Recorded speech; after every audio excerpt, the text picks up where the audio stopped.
함께 보실 하나님의 말씀은 사도행전 4장 36절의 말씀입니다. 사도행전 4장 36절 말씀 신약성경 193면에 있습니다. 사도행전 4장 36절의 말씀, 우리 한 절의 말씀을 다 함께 봉독하겠습니다. 구브로에서 난 레위족 사람이 있으니 이름은 요셉이라. 사도들이 일컬어 바나바라. 번역하면 위로의 아들이라 하니. 아멘. 우리가 처음 교회를 다닌다고 생각해 봅시다. 처음 교회를 다니는 사람에게 있어서 이 교회라고 하는 것만큼 낯설고 어색한 곳은 아마 없을 것입니다.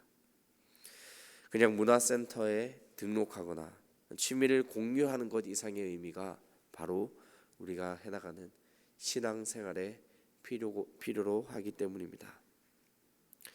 간혹 처음 교회를 다니게 되면 교회를 하나의 공동체나 동호회, 동아리 모임 또는 사교 모임처럼 생각하시는 분들도 계십니다.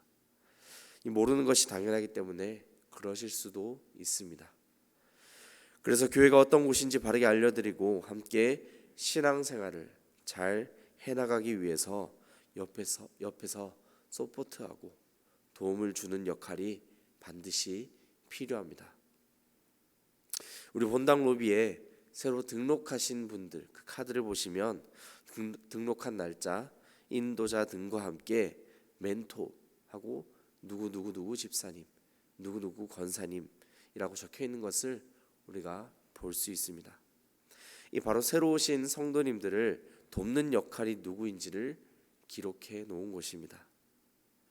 이 멘토뿐만 아니라 교회마다 많이 쓰는 표현 중에 하나가 바로 오늘 본문에 등장하는 바나바입니다. 왜 성경에 많고 많은 인물들 중에서 이 바나바라는 이름을 사용할까요? 바나바라는 이름의 뜻에서 알 수 있듯이 위로의 아들, 권면의 아들, 즉 격려하고 돕는 자, 이것이 바나바의 뜻이기 때문입니다. 말씀을 통해 우리는 바나바가 어떤 사람인지를 살펴볼 수 있습니다. 바로 뒤이어 나오는 37절 말씀을 보시면 그가 밭이 있음에 팔아 그 값을 가지고 사도들의 발 앞에 두었다라고 기록합니다. 이 성경을 구체적으로 아시는 분들이라면 한 가지 궁금증을 가질 수밖에 없습니다. 이 바나바가 레위족이라고 오늘 말씀에서는 소개합니다. 원래 이 레위인은 하나님의 성막에만 집중하도록 임명된 레위족 지파의 후손입니다. 그리고 성경에 나오는 모든 제사장은 레위 지파 출신입니다. 하나님의 성막에만 거하면서 그렇게 살아야만 했던 레위인에게 토지 소유권은 있을 수가 없었습니다.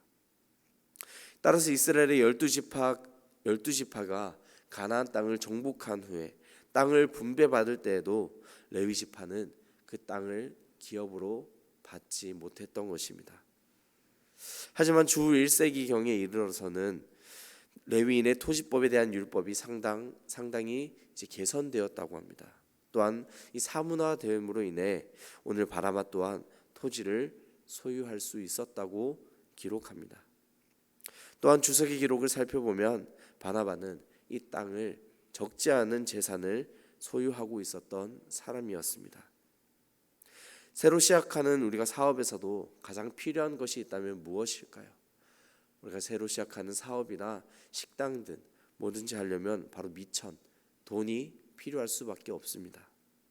우리가 투자를 받아야만 하고 우리가 주변의 후원을 절실히 필요로 하게 된다는 것입니다. 그렇게 밀어주는 힘이 든든할 때야 사업이든 기업이든 든든하게 세워져 나갈 수 있습니다. 이 마찬가지로 이 사도행전의 배경이 되는 시대 또한 초대교회, 즉 교회가 처음 세워져 나가던 그러한 때였습니다.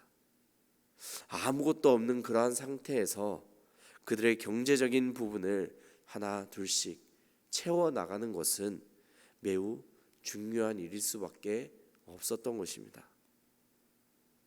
이를 위해 바나바는 자신의 밭을 팔았습니다. 그리고 그 판 돈을 사도들과 초대 교회에서 통용할 수 있도록 함께 쓸 수 있도록 내려놓았다는 것입니다. 이 바나바의 섬김과 구주로 인해 초대 교회는 가난한 형제 자매가 있을 수 없었고, 그리고 온전히 복음을 전하는데 앞장설 수 있었던 것입니다. 또한 바나바의 역할은 여기서 멈추지 않습니다. 이 사울이 회심한 후에 처음 사도들 앞에 그 모습을 드러냈을 때 아무도 그의 회심을 믿지 않았습니다.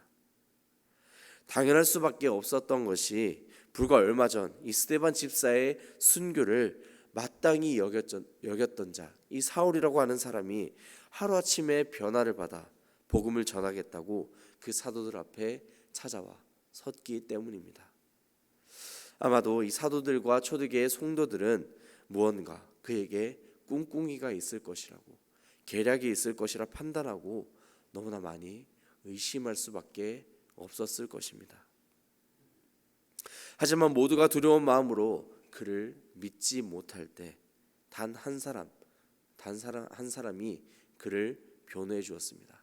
그 인물이 바로 오늘 살펴본 바나바였습니다. 그가 다메섹에서 어떻게 주님을 보았는지, 주께서 그에게 말씀하신 그 모든 일과 그가 어떻게 예수의 이름으로 담대히 말하였는지를 대신해서 이 바나바가 사도들에게 증언해 주었다는 것입니다. 뿐만 아니라 바나바는 여기서 멈추는 것이 아니라 이 사도 바울과 함께 1차 전도 여행을 기꺼이 해냈던, 함께 동행했던 인물이기도 했습니다.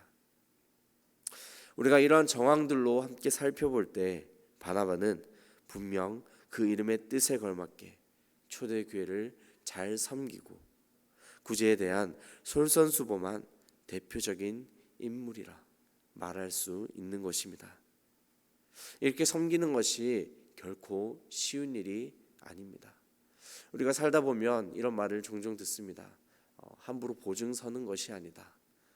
가족, 친척에게도 보증은 서는 것이 아니다라고 말은 하지만 그만큼 믿기 힘든 세상을 살아가고 있고 함부로 우리가 보증을 서서는 너무나 위험하다는 것인데, 이 바나바는 기꺼이 자처해서 그 사도 바울, 사울이라고 하는 청년을 변호하였고 그 사람을 보호해 주었으며, 뿐만 아니라 자신의 토지를 팔아 그 값을 초대교회가 사용할 수 있도록 힘들지 않도록 기꺼이 봉사하며 내주었다는 것입니다.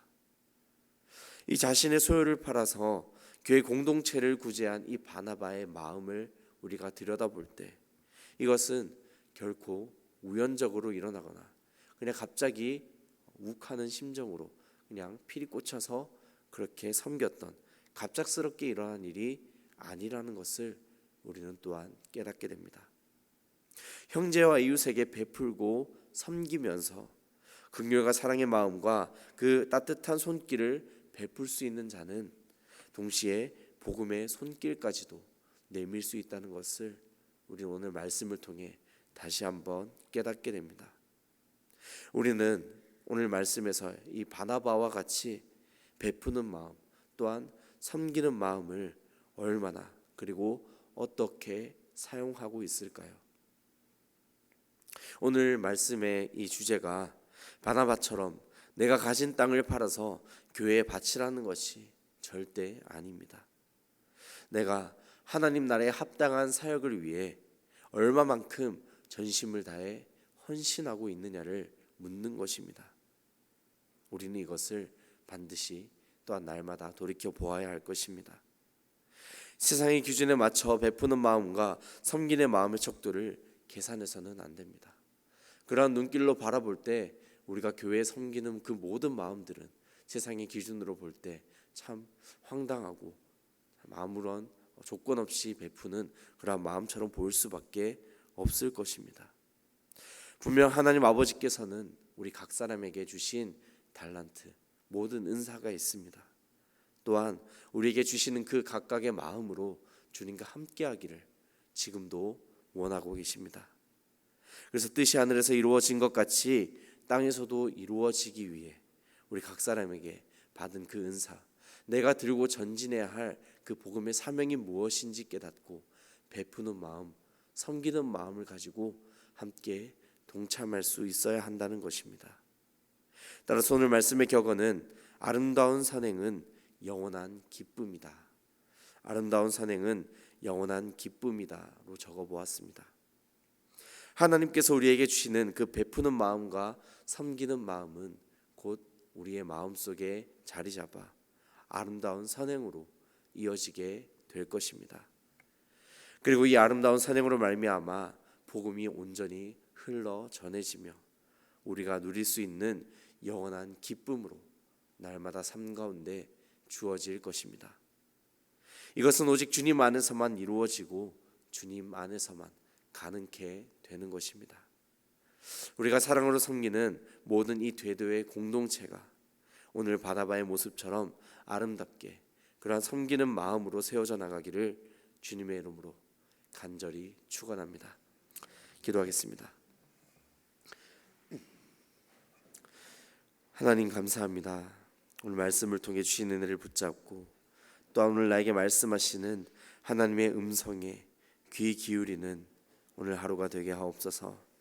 베푸는 마음과 섬기는 마음, 우리 각 사람에게 주시는 마음으로 말미암아 주님께서 주시는 마음으로 아름다운 선행을 날마다 해나가는 귀한 바나바와 같은 믿음을 우리 가운데 허락해 주시고 또한 주님께 날마다 순종함으로 주님과 동행하는 복된 인생이 되기를 간절히 원합니다.